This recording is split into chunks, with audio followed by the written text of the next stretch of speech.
Following the previous lab, आज जो आपकी लैब है वो इंटरफेसिंग है, फोरडॉफ और एक्सपेंस से। ज़ाहिर है मैंने अपना एयरक्राफ्ट बिल्ड कर लिया, आपने इंट्रोडक्शन भी देख लिया कि सिमुलेटर जो है हमारा फोरडॉफ का, वो किस तरीके का है और किस काम आता है और उसमें क्या-क्या हमें बेनिफिट्स मौजूद हैं। मगर जब हम आगे बढ़ें कि जब मैं कह रहा था कि हम आपका एयरक्राफ्ट इसके ऊपर फ्लाई करवाएँगे, तो उस फ्लाइट करवाने के लिए हम क्या कैलिब्रेशन करेंगे या क्या इंटीग्रेशन करेंगे कि मैं अपना एयरक्राफ्ट सामने अपनी स्क्रीन पे देख भी तो सकूँ जो मैंने फ्लाई करना है। तो इसके लिए जो पहला प्रोसेस आता है कि हम अपने किसी भी अ, फ्लाइंग सिम्युलेटर को जस्ट लाइक एक्सप्लेन या फ्लाइट गियर, उसे हम किस तरीके से अपने इस सिम्युलेटर के साथ इंटीग्रेट करेंगे। तो इसके बारे में एक ये छोटी-सी लैब है और इसमें कुछ चीज़ें मौजूद हैं। अच्छा, इसका जो हमारा टास्क है इस लैब में, वो ये है कि हमने लैब व्यू पे अपना एयरक्राफ्ट की जो भी मेरी कॉन्फ़िगरेशन थी वो इसके अंदर डिज़ाइन्ड है। हम आपको ये पूरा जो है वो कोड प्रोवाइड करेंगे, मगर आप इसे चेंज करेंगे अपने एयरक्राफ्ट के हिसाब से।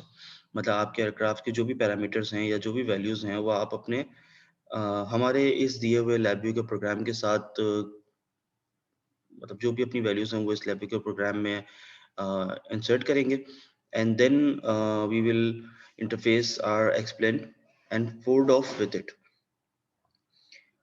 अच्छा, ये एक्सप्लेन और LabVIEW तो आप लोग पहले भी इंटीग्रेट कर चुके हैं, इंटरफेस कर चुके हैं इन द FCS लैब, जब आप लोगों ने वो 3DOF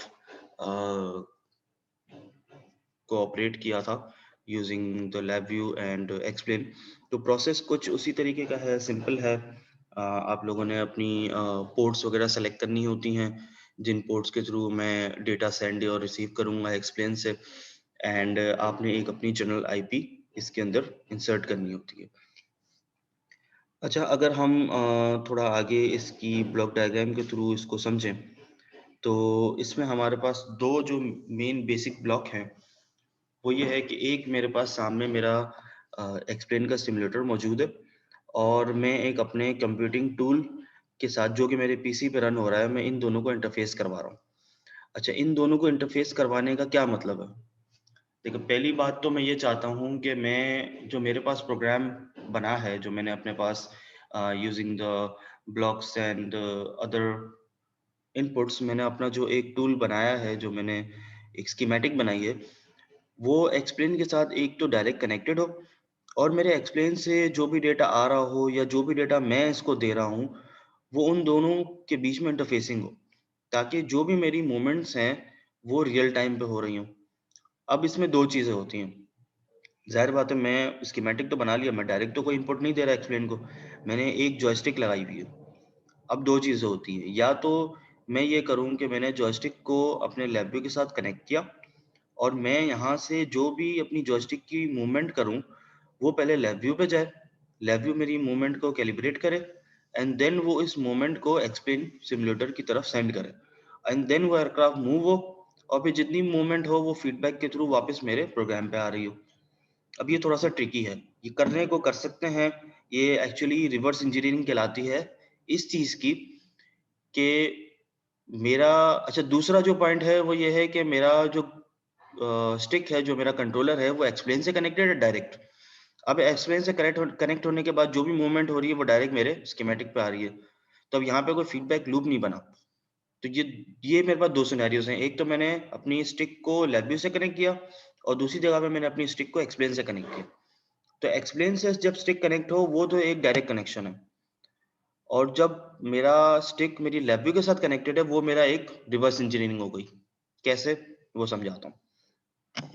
देखो, पहली चीज़ ये है कि मैंने अपने स्टिक को अपने एक्सप्लेन के साथ डायरेक्ट कनेक्ट किया। मैंने जो भी मूवमेंट्स की, उसने सारी मूवमेंट्स मेज़र की और मेरी पोर्ट्स के थ्रू उन मेजर्ड मूवमेंट्स को इसने LabVIEW की तरफ भेज दिया। अब LabVIEW के पास आया, तो अब मुझे उसपे जो भी कैलिब्रेशन करनी थी, मैंने यहाँ पे एक क्लोज़ लूप बना लिया है अपने अंदर ही, अपने LabVIEW के प्रोग्राम में ही। जो भी मेरे पास वैल्यू आती हैं, जो मैंने वैल्यूज़ देनी होती हैं, वो आपस में कैंसल आउट होके जो मेरे पास करेक्शन मूवमेंट होती है, वो सेंड हो जाती है। अब ये तो बड़ा सिंपल सा सेटअप है। अब मैं ये नहीं चाह रहा, मैं चाह रहा हूँ कि मैं अपनी स्टिक को LabVIEW के साथ कनेक्ट करूँ एंड देन LabVIEW से कनेक्ट करने के बाद वो एक्सप्लेन पे जाए, एक्सप्लेन से फिर डेटा आए, वो वापस अब मेरे LabVIEW में आया, फिर मैंने अपनी स्टिक से दी हुई मूवमेंट को एक्सप्लेन से आई हुई मूवमेंट के साथ चेक किया, देन अगर कोई एरर था तो मैंने उसको रिज़ॉल्व किया एंड देन दोबारा डेटा गया। तो ये एक रिवर्स चीज़ हो गई, जो कि मोस्टली बहुत कम यूज़ होती है। सही है, तो अगर मैं एक सिंपल इसी ब्लॉक डायग्राम को समझूँ, तो मैंने यहाँ पे LabVIEW से कंप्यूट करते हुए एक डेटा एक्सप्लेन की तरफ दे रहा हूँ, जो कि मेरी आउटपुट कमांड्स हैं, जो कि एक्सप्लेन की तरफ जानी चाहिए। एंड देन एक्सप्लेन उसे फीडबैक के थ्रू मुझे, मतलब फीडबैक तो नहीं, एक्सप्लेन मुझे अपनी एक फ्लैट पैरामीटर सेंड कर रहा है कि भाई आपने जो भी डेटा मूव करना था, वो उतना हुआ है या नहीं हुआ है, जो भी बस मुझे एक डेटा मेरी पोर्ट्स के थ्रू मुझे मिल रहा है। अब वो डेटा काफ़ी किस्म का हो सकता है। मेरी कंट्रोल सर्फेसेस का हो सकता है, मतलब पिच, रोल एंड याव का हो सकता है, मेरे थ्रॉटल का हो सकता है, देन मेरा ऑल्टीट्यूड कितना है, या मेरी जो मैक नंबर है वो कितना आ रहा है। अच्छा, ये वो चीज़ें यहाँ पे लिखी हुई हैं। सही है, मेरी स्पीड्स कितनी आ रही हैं या मैक नंबर क्या आ रहा है। देन मेरा एयरक्राफ्ट पे जो एटमॉस्फेरिक प्रेशर लग रहा है वो कितना है, देन यहाँ पे पिच, रोल, याव है, वो सारी चीज़ें हम यहाँ से सेलेक्ट कर रहे होते हैं। अच्छा, अब ये कैसे होता है? ये करने के देखो 2 से 3 तरीके। अच्छा, जब हम, मैं वो चीज़ें तो नहीं सिखाऊँगा जो हम पिछली लैब में कर चुके हैं, क्योंकि ये डायरेक्ट नेक्स्ट सेमेस्टर में नेक्स्ट लैब आई है। तो पिछली लैब में हम लोगों ने एक चीज़ की थी कि हमने LabVIEW और एक्सप्लेन को जब आपस में कनेक्ट किया था, तब हम चाहते थे कि कुछ लिमिटेड डेटा ही हमारे पास एक्सप्लेन से एक्सपोर्ट होके हमारे LabVIEW पे इम्पोर्ट हो रहा हो। जब वो करना होता तो हम क्या करते थे, हम अपने एक्सप्लेन की सेटिंग्स में जाते थे और सेटिंग्स में जाने के बाद यहाँ पे हमारे पास इतनी सारी पैरामीटर्स आ रहे होते थे, जो सारे यहाँ पे शो हो रहे हैं। अब उन सारे पैरामीटर्स में से हम कुछ चीज़ें सेलेक्ट कर रहे होते थे। वो कुछ चीज़ें जो हमें चाहिए होती थी, वो हम टिक करते थे। अच्छा, टिक हम 2 तरीकों से करते हैं। वो यहाँ पे मेंशन्ड होता है कि वो जो टिक, ये जो 4 बॉक्सेस हैं, इन चारों का मतलब क्या है, वो यहाँ पे मेंशन्ड होता है। पहला क्या है? पहला वो है कि जो पहले मैंने जिन-जिन चीज़ों पे टिक लगाया ना, ये सारी चीज़ें मेरे एक्सप्लेन पे ही लेफ्ट साइड पे यहाँ पे शो हो रही होंगी। एंड देन मैंने दूसरी चीज़ों पे जो टिक लगाया है, इन ये जो टिक्स हैं, ये इन सारे पैरामीटर्स की जो डेटा है वो एक्सपोर्ट कर रहे हैं। अब एक्सपोर्ट करने के लिए मैंने क्या किया कि मेरे पास जो पोर्ट थी, जो मैंने यहाँ पे सेलेक्ट की थी अपने एक्सप्लेन के अंदर, मैंने सेम पोर्ट रखी अपने LabVIEW पे।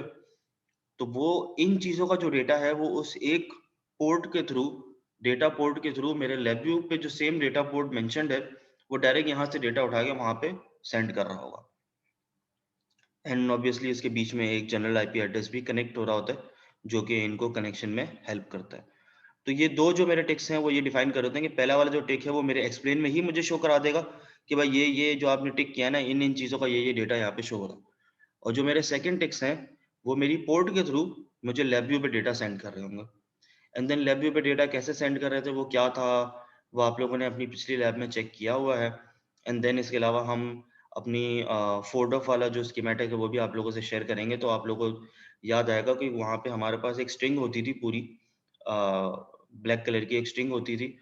वो मेरी बिट्स डिफाइंड होती थी उसके अंदर, कि भाई पहली वाली बिट पे मेरा फला वाला डेटा आएगा, सेकंड बिट पे दूसरा डेटा आएगा, देन थर्ड बिट पे कोई और डेटा आ रहा है। देन उसमें से मुझे जो डेटा नीड होता था, वो मैं एक्सट्रैक्ट करके अपने सिस्टम को ऑपरेट कर रहा होता था। सही है, इसके अलावा इसमें, अच्छा, इसमें एक आपके पास लैब टास्क भी है। आप लोगों ने अपने एयरक्राफ्ट को फोटोऑफ के साथ बिल्ड तो कर लिया LabVIEW के थ्रू, मगर मैं चाह रहा हूँ कि भाई मैंने उस एयरक्राफ्ट को बिल्ड करने के बाद मैं उस पे एक ऑल्टीट्यूड कंट्रोल भी लगाऊं, मतलब मैं एक स्टेबिलिटी ऑगमेंटेशन सिस्टम लगाऊं पिच के लिए, जो कि मेरे एयरक्राफ्ट को स्टेबल रख रहा हो। बस ये एक टेक्निक है जो आप लोगों ने इसके अंदर अप्लाई करनी होगी, और ये वाली टेक्निक का भी अच्छा खासा ओवरव्यू आप लोगों को पहले दिया जा चुका है। तो यहाँ पे जस्ट एक बेसिक ब्लॉक डायग्राम मौजूद है कि मेरे एक एयरक्राफ्ट की डायनेमिक्स जो है वो एफडीएम से मेरे पास आ रही है। देन यहाँ पे मेरे पास एक छोटा सा सिस्टम लगा हुआ है जो कि मेरी एयरक्राफ्ट डायनेमिक्स को कंट्रोल कर रहा है। डायनेमिक्स कंट्रोल होने के बाद जो भी मेरा आउटपुट है, जो भी इसकी पिच है, जो सेंस हो रही है, वो वापस मेरे पास इन फॉर्म ऑफ एरर की फॉर्म में ही लूंगा। कि मेरे पास जो भी सेंस डेटा है, वो मेरे पास वापस मेरे एक समर पे आ रहा है और वो समर से होते हुए वापस मेरे सिस्टम पे जाएगा। देन मेरा सिस्टम उसे कैलिब्रेट करेगा कि अगर इसमें एरर है, तो अब मैं इसे ज़्यादा पिच दूँगा या और कम पिच दूँगा, मतलब बैलेंस करना है। और अगर नहीं है, तो जो सेम डेटा जा रहा था, वो सेम डेटा जाता रहेगा। देन अगर ये एक दफ़ा स्टेबल हो गया, देन इसके साथ पूरा एक सेंस्ड अल्टीट्यूड जा रहा है और सेंस अल्टीट्यूड भी सेम वही वापस समर से होते हुए एक दूसरे सिस्टम में जा रहा है जो उस अल्टीट्यूड को बैलेंस कर रहा है।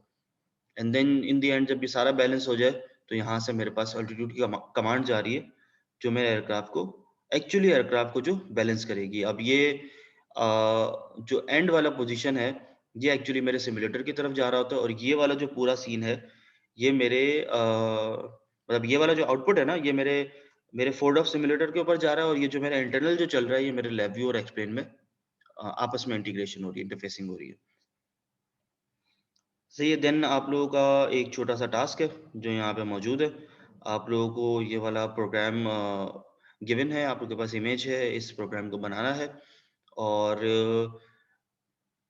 इसके साथ एक पीआईडी कंट्रोल लगाना है, जो कि मेरे ऑल्टीट्यूड को कंट्रोल कर रहा होगा और ये वाली मेरी कुछ क्राइटेरिया है, जिसके हिसाब से मेरे पास मेरे पीआईडी का ग्राफ शो होना चाहिए।